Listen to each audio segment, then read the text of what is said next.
धरती से डायनासोर का अंत कैसे हुआ। एक समय हमारी पृथ्वी पर भयानक डायनासोर का राज था। उस समय पृथ्वी पर मानव जीवन का नामो निशान तक मौजूद नहीं था। ये डायनासोर भिन्न भिन्न प्रजाति के थे।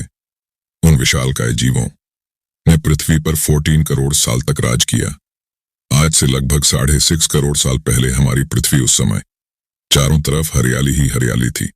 वातावरण एकदम साफ था और मौसम सुहाना रहता था। डायनासोर इस मौसम में रह रहे थे, एकदम मस्त जिंदगी जी रहे थे। डायनासोर के साथ साथ पृथ्वी पर एक और प्रजाति रहती थी जिसे मेमल्स कहते हैं।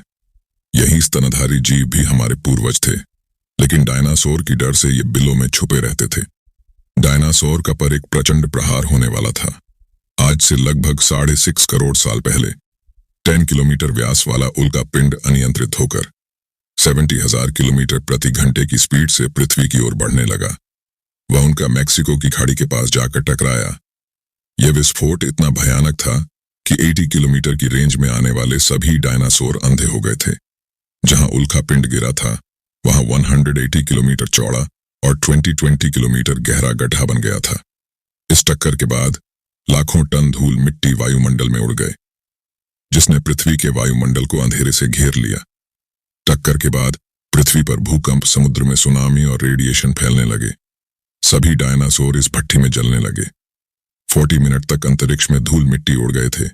वह गुरुत्वाकर्षण की वजह से आग के गोले बनकर पृथ्वी पर बरसने लगे। धूले का एक मोटा बादल पृथ्वी पर 600 किलोमीटर प्रति घंटा की रफ्तार से दौड़ रहा था। अपने रास्ते में पड़ने वाले सभी चीजों को उखाड़ते हुए चल रहा था।